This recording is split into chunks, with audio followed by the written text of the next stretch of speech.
Coming to you from a cozy little condo high atop Old 4th Ward, Atlanta.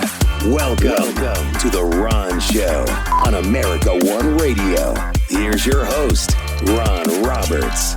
All right, as we start what is going to be a pretty pivotal week in politics, I have to start with something that actually happened to me over the week, last night, as a matter of fact. I'm going back and forth between a condominium that I have listed and under contract, and just dealing with some last minute, fixes and touch-ups, repairs, et cetera, and so on. And I came back home to, at the time, grab a step stool to head back over there. I needed to change some light bulbs up. Anyway, one of my neighbors, Rachel, texts me and is essentially concerned that there's some belligerent, loud, drunk person on the floor that I live on in the building I live in. And so, my dumb self, I'm like, oh yeah, let me go check it out.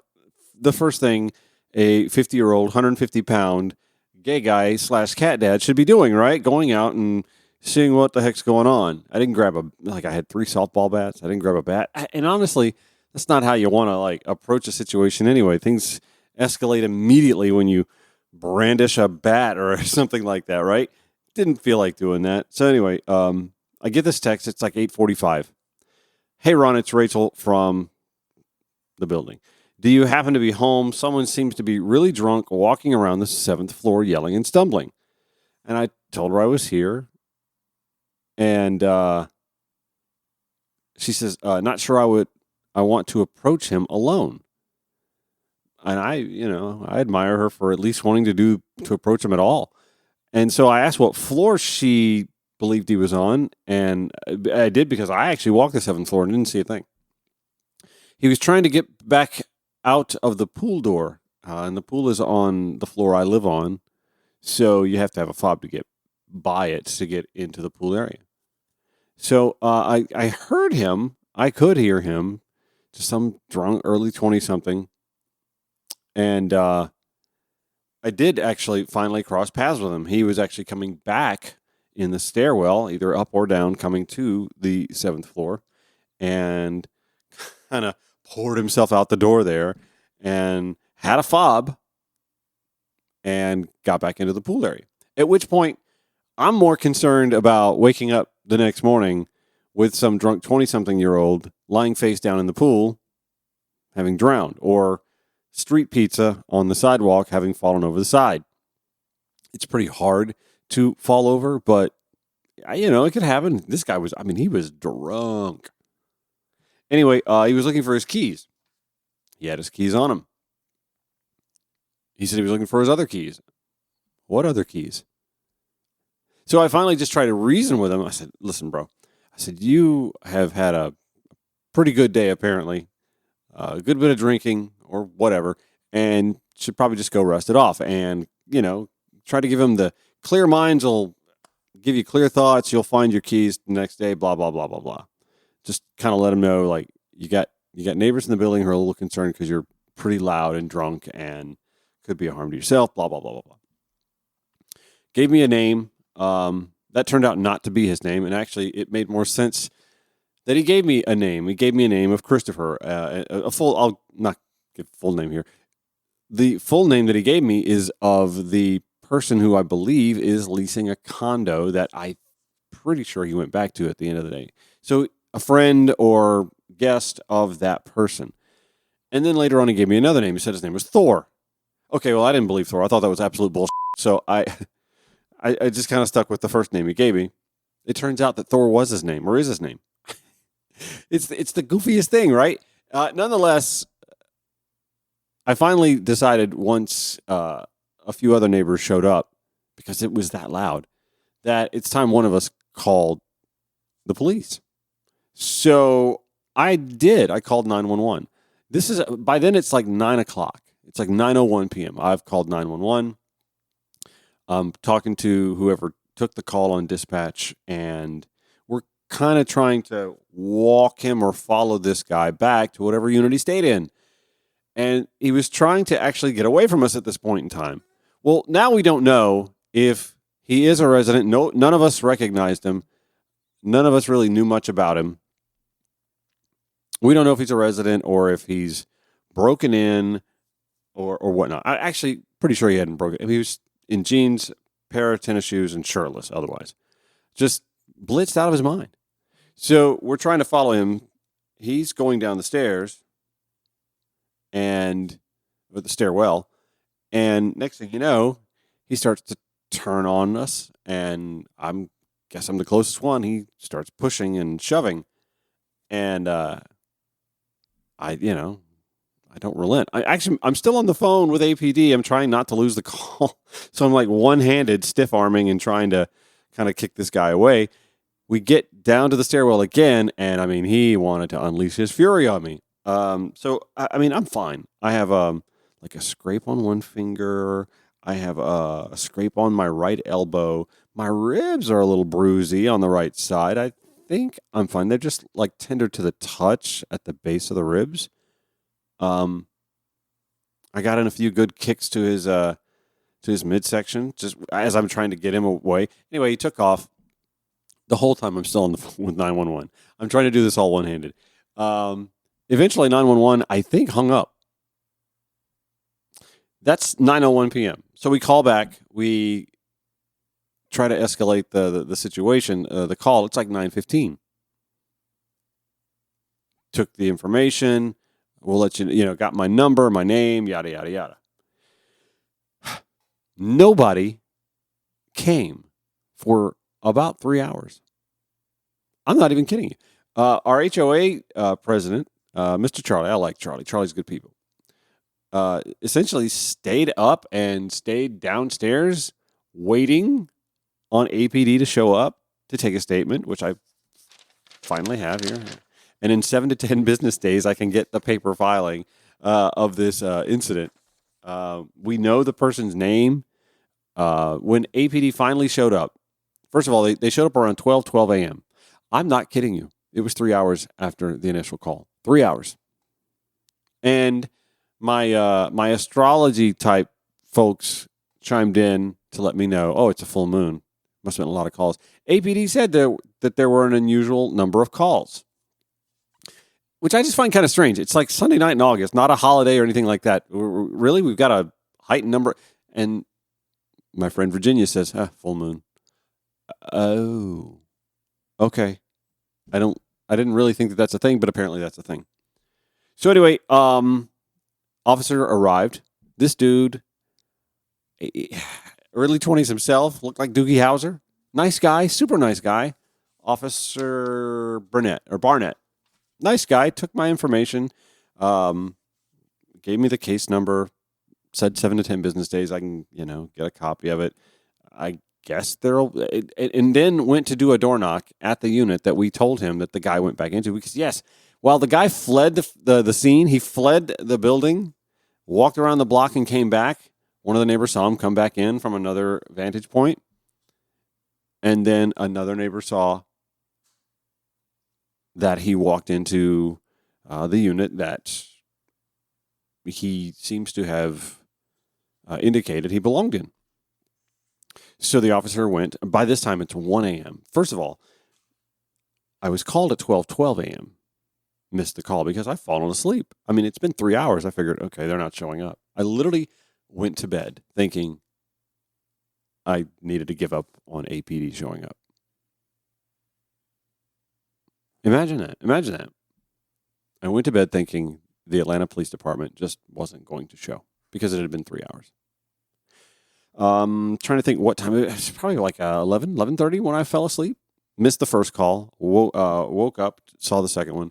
So I called back, and it was the non-emergency dispatch line, I guess that they call through. And the dispatcher then told me, well, sorry. I said no. You need to, whoever it is, I missed it by like 7 minutes. You need to turn them around. They need to come on back. The person is staying in the building last we saw, and that's just not safe. I'm not so much worried about myself at this point. There are single women that live in this building, and I wasn't going to let that rest. So the officer did finally show up about 35 minutes later, and took the statement, did the whole rigmarole, door knocked on the unit. No answer. Not surprised. Either that guy is there and had completely blacked out or passed out, or had fled the scene. Nonetheless, that's how my week starts. Little elbow scrape, little rib bruising, otherwise fine. Just very much concerned that the city that has a foundation at its back wanting to build a $120 million training facility, not that a training facility would have helped in any way last night, has $120 million to spend on something like that. And I'm not saying that updated facilities aren't needed.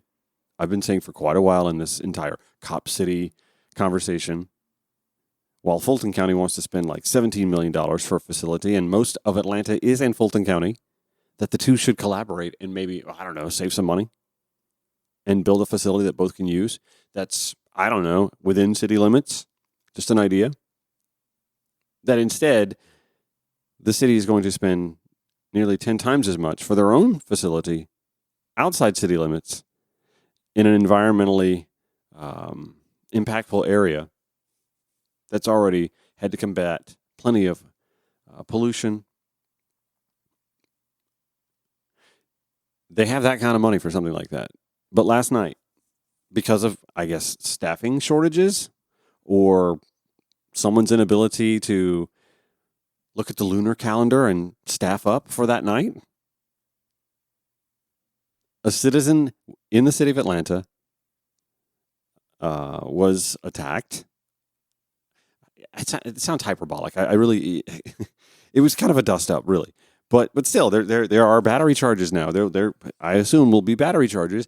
And for 3 hours, that resident in the city of Atlanta went from waiting on an officer to arrive to having given up on the police department showing up to handle what could have been a very dangerous situation. This is not a political thing. I'm not, this is not an Andre Dickens thing. This is not even a Chief Darren Shearbaum thing. I'm just going to again point out that there seem to be some priorities askew with the Atlanta Police Foundation, the Atlanta Police Department, and those that support investing $100 plus, $110, $120 million, whatever the price tag is now, on a facility to train cops to do what they need to do when there apparently aren't enough cops on the schedule or on staff to do what they need to do now to make sure that its city's residents not only feel safe, but feel confident that their law enforcement is going to show up in a somewhat timely manner, even on a full moon, to come and handle the situation, to put minds at ease, to de-escalate anxieties. I literally waited for about 2 hours, concluded they're not coming, and went to sleep, only to be awakened another hour later because someone did finally show up. That's that. That's how my week starts. So we'll take a quick break, dive into the week of politics, DNC convention kicking off. We've got a lot to talk about when the Ron Show returns. You can follow The Ron Show on your preferred social media platform. That would be at Ron Show ATL, Facebook, Twitter, X, Threads, Instagram. Let's bounce around the television dial. First from WANF, Atlanta News First. The Secretary of State is taking new meticulous measures to make sure your ballot is counted correctly. A surprise visit here to the Fulton County Election Board. Secretary of State Brad Raffensperger traveling across the state, performing health checks for voting machines. He says despite efforts from Republicans and former President Donald Trump, Georgia leads other states for voter security, citing several new reports. Inside the Paulding County Board of Elections office. And all of the results all come out to be the exact same thing, regardless of where the origin of the information was. The Secretary of State's office is comparing results. They found all of their equipment is working fine and ready to be put to the test.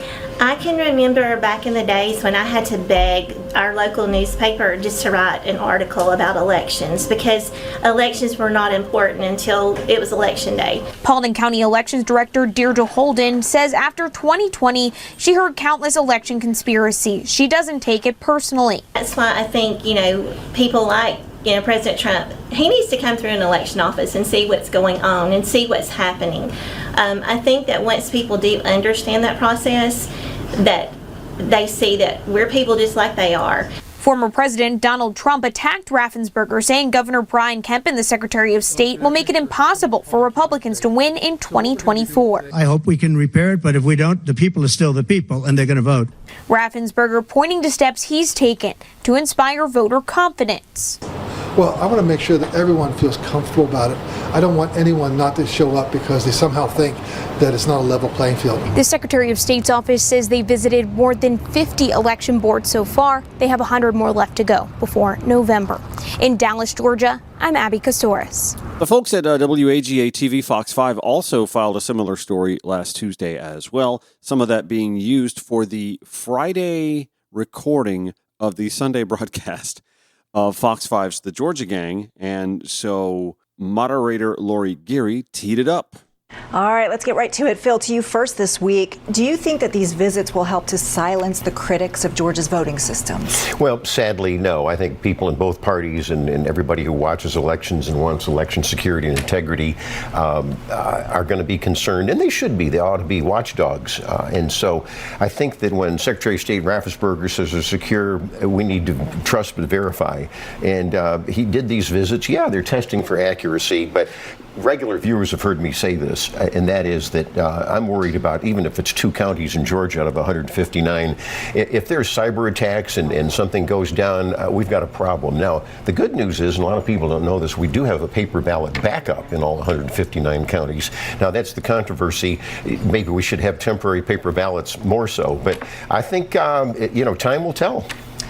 Real quick, by the way, that is quite an about-face from Phil Kent circa 2018, when Stacey Abrams narrowly lost the gubernatorial race, and same Phil Kent and other conservative pundits here in the state of Georgia quickly dismissed any notion of impropriety, and there were no such investigations or tests done by the Secretary. Oh, wait, the Secretary of State at the time was actually the guy who ran against Stacey Abrams and oversaw his own election. Nothing to see there, though. Well, Kathy, as former chairwoman of the Fulton County Board of Elections and Registrations, your thoughts on all of this? Well, let me be really clear. These machines are not hooked up to any sort of outside device or connection to the internet or anything like that, so there won't be a cyber attack. You could get into the software, though. Well, you'd have to be in front of the machine to get into the software. Yeah, right. So I think, what we have to think about is the security in the warehouses, the registration process? The registration process? Mm-hmm. The registration process is fine. I'm not... Okay, a lot of folks have questions about the registration process. The voter registration process? Mm-hmm. Well, that's a whole other topic, but I can assure you that the registration process is fine. Now, this new online system that Raffensperger has put into place to take people's names off, I've got some concerns about, because I think it's far too easy for people to have that personally identifiable information and remove people's information. That was really sort of awkward to watch. Like, Kathy looked at Lori and said, what are you talking about, essentially? The registration process? How about the unregistration process? Where's the B-roll footage about that? I think Raffensperger sort of, he's about half in, half out. He just recently came out against some of the new rules that the SEB proposed, and I think that was a good thing. I think it's good for him to be out and be visible, looking at things. But believe me, all of the election directors across the state are, doing the logic and accuracy testing, locking down their machines. Fulton County's got, cameras everywhere to be able to track and see if anybody approaches something that shouldn't be. So I think the machines are safe until somebody comes up with something better. I think that's what we have. Now, that is the same Kathy Woolard who later on Friday filed a complaint with the governor of Georgia. This, according to Anna Bauer of Lawfare, the former chair of the Fulton County Elections Board, has filed an ethics complaint against 3 Trump-backed members of the Georgia State Elections Board. His pitbulls, he called them, at the rally in Atlanta, alleging that they, quote, knowingly and willfully violated state law in pursuing election rule changes. Anna Bauer continues. I'll have this tweet in the show notes at ronshowatl.com. The complaint alleges that 3 MAGA-aligned state election board members, Rick Jeffries, Janice Johnston, and Janelle King, are not fulfilling their duties as election officials and that their actions instead appear to, quote, advance their own political preferences. Among other things, the complaint highlights Trump's praise for these 3 state election board members during his rally in Georgia earlier this month. Georgia State Election Board is in a very positive way. This is a very positive thing, Marjorie. They're on fire. They're doing a great job. 3 members, Janice Johnson, Rick Jeffries, and Janelle King. 3 people are all pit bulls fighting for honesty, transparency, and victory. They're fighting. So what happens next that this ethics complaint has been filed? Well, there's actually state law that spells out exactly what has to happen next. Going to take a quick break, come right back here, The Ron Show on the America One Radio app, AmericaOneRadio.com, ProgressiveVoices.com via TuneIn or wherever you podcast. Broadcasting 5 days a week to make common sense common again. This is The Ron Show on America One Radio. All right, let's pick up where we left off. Matthew Chapman at Raw Story writing of Kathy Woolard's filing an ethics complaint against the 3 MAGA-backed election board members. Kathy Woolard wrote in her complaint to Governor Brian Kemp she felt compelled, again, to express, quote, grave concerns about the conduct of 3 members on the board. Rick Jeffries, Janice Johnson, Janelle King. Quoting, since the appointment of member King in May, remember, by the way, Janelle King and Kathy Woolard have sat on the Fox 5 Georgia Gang TV show dais simultaneously, I'm sure a handful of times in the last year or two. So anyway, Woolard writes, since the appointment of member King in May, these 3 members have made significant changes to the rules governing Georgia's elections, even though the election is just months away. They have also knowingly and willfully violated state law in pursuing those ends and have repeatedly disregarded the advice of the Attorney General's office, turning instead to outside parties for both legal counsel and the substance of proposed rules. Woolard's concerns included changes that violate state election law, that the meeting in which they made the changes violated the Open Meetings Act to preventing public access, and that their decision to reopen investigations into 2020 ballots is contrary to the conclusions of the state attorney general. Again, quoting her ethics complaint, the governor should direct that the Office of State Administrative Hearings schedule a hearing as promptly as possible. The members have already shown their willingness to disregard the law, and there is reason to believe their aim is to ensure Trump's victory in Georgia by any means necessary. Kathy continues, Georgia voters deserve to have confidence that the state election board will respect the will of the voters, whatever it may be. Matthew Chapman at Raw Story continues reporting that former federal prosecutor Joyce Vance concurred with the complaint, writing, certifying vote counts isn't optional. Local election officials are required to do it. It's a ministerial duty. Trump's followers are trying to violate the rules again. The lawyers won't let them. Last line of this article from Matthew Chapman is a pretty salient reminder here. Jeffries, who has openly said he believes Trump did not legitimately lose the election in Georgia in 2020, has floated himself as a name for Trump's next leader of the Environmental Protection Agency. We reported on that last week. So what happens here now that ethics complaint has been filed? Reading from the ethics complaint, the next steps under the statute are clear. Upon receiving formal charges of an ethics violation, the governor or his designated agent shall conduct a hearing to receive evidence and evaluate the merits of the charges. As the word shall makes clear, the governor's obligation to order a hearing in these circumstances is mandatory. In prior cases, the governor has designated the Office of State Administrative Hearings to hear and resolve ethics complaints. The governor should follow the same course of action here. I'm again reading directly from the ethics complaint filed by Kathy Woolard, the former Fulton County Election Board chair. Under Georgia law, she continues, a hearing to investigate alleged ethics violations, quote, shall be held in accordance with the Georgia Administrative Procedure Act. The Office of State Administrative Hearing is the appropriate entity to conduct that proceeding It is the agency, quote, responsible for the impartial administration of administrative hearings in Georgia. Governor Kemp is not the only one actually being targeted with these sorts of calls to do something. The Atlanta Journal-Constitution's Mark Nisi and Greg Bluestein reporting this morning, Georgia House Democrats sent an urgent appeal Monday to House Speaker John Burns, Republican, to remove his appointee to the board. Fulton County's former election board chief filed an ethics complaint. Of course, we talked about Kathy Woolard. And Secretary of State Brad Raffensperger, a Republican as well, blasted pending proposals up for debate by the 5-member board as a last-minute, quote, effort to impose new rulemaking that could cause chaos. This article continues in the show notes at ronshowatl.com today. The increasing scrutiny comes weeks after Trump lauded the trio at his Atlanta rally, calling them, quote, pit bulls fighting for honesty, transparency, and victory, to deafening applause from thousands of supporters. The 3 board members, Janelle King, Rick Jeffries, Janice Johnston, comprise a majority bloc that has plowed ahead with election rule changes less than 2 months before early voting begins. By the way, Georgia voters can now request absentee ballots. Just thought I'd point that out. Jeffries, meanwhile, of course, we mentioned earlier, attracted even more attention after sort of insinuating he might be up for an EPA position in the next Trump administration.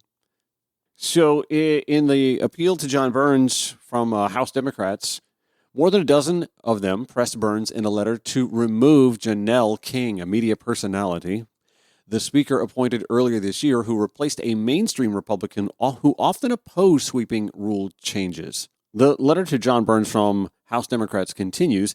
These conflicts of interest and ethical lapses fly in the face of the work we've been doing in the legislature over the last 4 years to regain the public's trust, wrote the Democrats, including Minority Whip Sam Park. Georgians simply want to have faith that elections are conducted fairly and will reflect the will of the people. Unfortunately, these 3 SEB members have undermined the people's faith. Later on down in the article, Raffensperger chimes in. Warned that the changes could undermine voter confidence and burden election workers. Without naming names, he also blasted the influence of, quote, unelected bureaucrats who have never run an election. Georgia voters reject this 11th hour chaos, he said, and so should the unelected members of the state election board. Well, I mean, who couldn't see this coming? What's kind of, I'm not going to lie, my partisan hackles here, what's kind of delicious about all this is that there have been calls for trying to soften the tone between the Governor Brian Kemp camp and the Donald Trump, let's just not even call it the camp. Like, Donald Trump cannot help himself but to go on stage, specifically in Georgia, and rail on Governor Brian Kemp and Brad Raffensperger. This sort of pits Kemp against Trump again. Kathy Woolard's ethics complaint directly charging the governor to do something that the state law mandates he do. Anyway, I think we've covered that one pretty much up to the minute, and we'll keep our eye on that and see what Governor Kemp decides to do. So it was late last week that we finally started to get some details on divergent economic visions from the Trump-Vance campaign and the Harris-Walz campaign. I'll give you some snippets from Vice President Kamala Harris rolling out that vision for her first-term economic agenda. So thank you all. So listen, this election, I do strongly believe, is about 2 very different visions for our nation.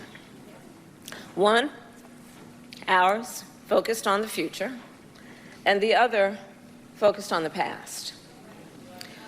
We see that contrast clearly in many ways, including when it comes to how we think about the economy.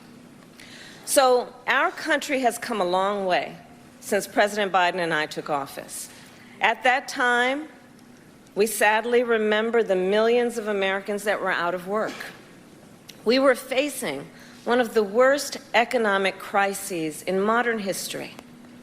And today, by virtually every measure, our economy is the strongest in the world.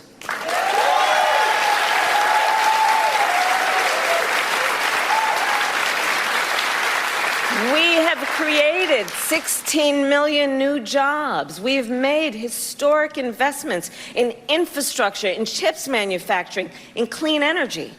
And new numbers this week alone show that inflation is down under 3%.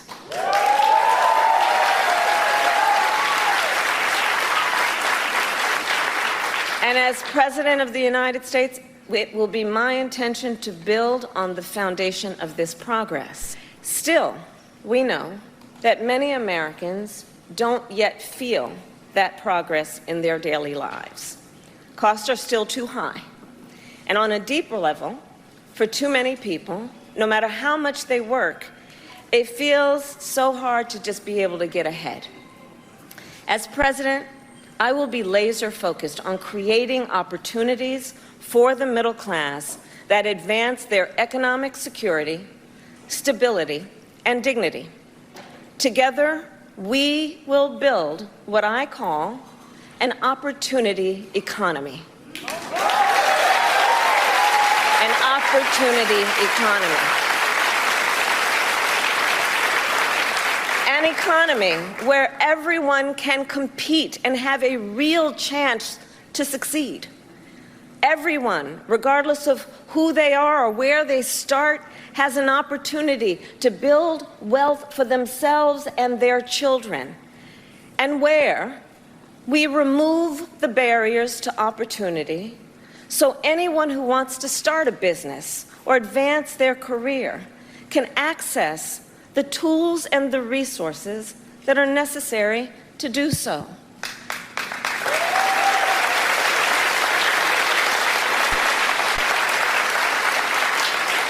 I will focus on cutting needless bureaucracy and unnecessary regulatory red tape and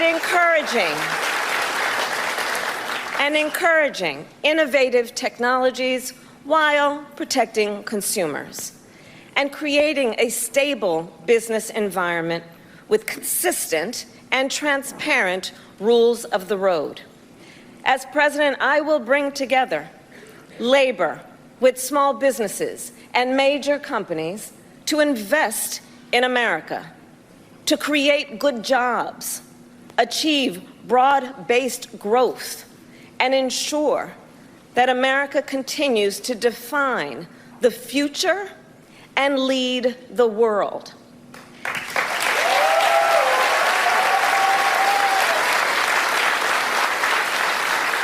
And key to creating this opportunity economy is building up our middle class. It is essential. The middle class is one of America's greatest strengths. And to protect it, then, we must defend basic principles, such as your salary should be enough to provide you and your family with a good quality of life. Yeah.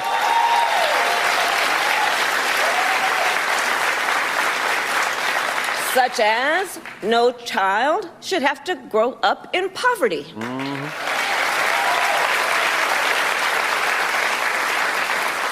Such as after years of hard work, you should be able to retire with dignity. And you should be able to join a union if you choose. Building up the middle class will be a defining goal of my presidency, because I strongly believe when the middle class is strong, America is strong. All right, so here we start to get some of the meat and potatoes. So in the weeks to come, I will address in greater detail my plans to build an opportunity economy. And today, I will focus on one element that's on the minds of many Americans as they pay their bills at the kitchen table or walk the aisles of a grocery store. And that is lowering the cost of living.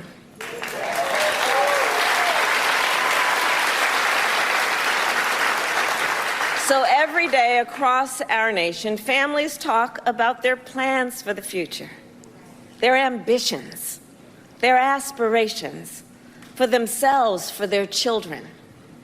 And they talk about how they're going to be able to actually achieve them financially. Because look, the bills add up. Food, rent, gas, back to school clothes, prescription medication. After all that, for many families, there's not much left at the end of the month. I grew up in a middle-class household. For most of my childhood, we were renters.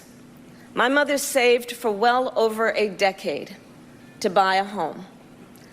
I was a teenager when that day finally came, and I can remember so well how excited she was. I kind of understood what it meant, but we called her Mommy. Mommy was so excited, it just made us excited that she was so excited. Later in college, I worked at McDonald's to earn spending money. Well, some of the people I worked with were raising families on that paycheck. They worked second or even third jobs to pay rent and buy food. That only gets harder when the cost of living goes up. When I am elected president, I will make it a top priority to bring down costs and increase economic security for all Americans. As president, I will take on the high costs that matter most to most Americans, like the cost of food. We all know that prices went up during the pandemic when the supply chains shut down and failed. But our supply chains have now improved, and prices are still too high.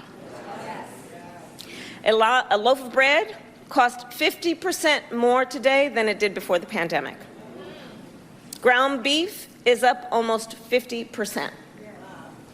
Many of the big food companies are seeing their highest profits in 2 decades. And while many grocery chains pass along these savings, others still aren't. Look, I know most businesses are creating jobs, contributing to our economy, and playing by the rules. But some are not. And that's just not right. And we need to take action when that is the case. By the way, the New York Times actually released this article back in March of this year. The headline, large grocers took advantage of pandemic supply chain disruptions, according to the Federal Trade Commission. A report found that large firms pressured suppliers to favor them over competitors. It also concluded that some retailers, quote, seem to have used rising costs as an opportunity to further hike prices. Madeline Go reporting for the New York Times that large grocery retailers took advantage of supply chain disruptions to beat out smaller rivals and protect their profits during the pandemic, according to a report released by the Federal Trade Commission that Thursday back in late March. The report found that some large firms, quote, accelerated and distorted the effects of supply chain snarls, including by pressuring suppliers to favor them over competitors. Food and beverage retailers also posted strong profits during the height of the pandemic and continue to do so today, casting doubt on assertions that higher grocery prices are simply moving in lockstep with retailers' own rising costs, the authors argued. Kamala Harris still speaking on that at her rally last week. More competition means lower prices Yes. for you and your families.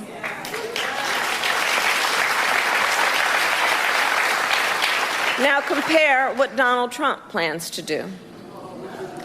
He wants to impose what is, in effect, a national sales tax on everyday products and basic necessities that we import from other countries. That will devastate Americans. It will mean higher prices on just about every one of your daily needs. We saw it in his first term. A Trump tax on gas, a Trump tax on food, a Trump tax on clothing, a Trump tax on over-the-counter medication. And you know, economists have done the math. Donald Trump's plan would cost a typical family $3,900 a year. At this moment, when everyday prices are too high, he will make them even higher. The Ron Show on Progressive Voices via TuneIn and America One Radio. Final few minutes of The Ron Show. Again, everything you hear today cited, sourced in the show notes at ronshowatl.com. When we post this to podcast, the show airs weekdays 9 to 10 a.m. and then 5 to 6 p.m. on America One Radio, AmericaOneRadio.com. It airs 7 to 8 p.m. On Progressive Voices via TuneIn, and then after that, no, actually, sometimes before it. Anyway, you can follow the show via your preferred podcast provider if you want to listen to it that way. But as always, the show notes, ronshowatl.com. I was struck by listening to Vice President Harris talking about working at McDonald's. I don't, just knee-jerk reaction, don't know. Did we ever have somebody serve as Vice President and President of the United States who worked in the fast food industry like as a kid? I was pretty struck by that. So was Governor Tim Walz of Minnesota, who was stumping in his birth state of Nebraska over the weekend. When I heard the McDonald's story about that she's worked at McDonald's, like so many of us growing up, took jobs to get by. The funny thing to me is, can you picture Donald Trump working the McFlurry machine? Oh, he knows us. He knows us. He couldn't work the McFlurry machine. Many of you in here did. Oh, man. No, but seriously, I think that's a pretty sharp attack and one to keep honing in on. Being able to relate to middle-class America, something that obviously Donald Trump, who's never been middle class, is going to have as a deficit. But also J.D. Vance, Tim Walz went in on that too. Look, folks, in the heartland and in Nebraska and in Minnesota, we don't need a Yale-educated philosophy major backed by billionaire venture capitalists to tell us who we are. We know who we are. We know who our neighbors are. It's just so interesting to see this play out because we've been getting for decades now the coastal liberal elite trope and flyover America and how one party seems to have a greater understanding of what flyover America feels like versus the coastal liberal elites. And now we have a presidential candidate from the Democratic Party who once worked at McDonald's, and we have her running mate, a school teacher, a retired school teacher who served in the National Guard, who's coming from one of those flyover states, and they're talking about who can relate to the common American and making a pretty salient argument that it's them, the coastal liberal elites, I'm using air quotes, and not Donald Trump, he of the gilded condominium worth millions atop his tower in New York, and the educated philosophy major from the Ivy League school, backed by the billionaire venture capitalist. Contrast what you hear from Kamala Harris and Tim Walz with... We're going to fix every single problem. Kamala Harris and Joe Biden, Crooked Joe, have... What happened to Biden? I was running against Biden. All of a sudden, I'm running against somebody else. It's true. You know, it's interesting. I said, who am I running against? Harris. I said, who the hell is Harris? You don't know. Yeah, that guy. Oh, and about Donald Trump's economic vision, here's what he predicts. With 4 more years of Kamala, your finances will never recover. They will only get worse. They're only going to get worse. The stock market, and you have some of the most brilliant people on Wall Street saying this, the stock market is only up because they think I'm going to win. And if we don't win, according to many people, including one of the greatest Wall Street prognosticators named Scott Bessent. Has anyone heard of him? One of the most brilliant guys on Wall Street. If I don't win, you will have a 1929 style depression. Enjoy it. I believe that.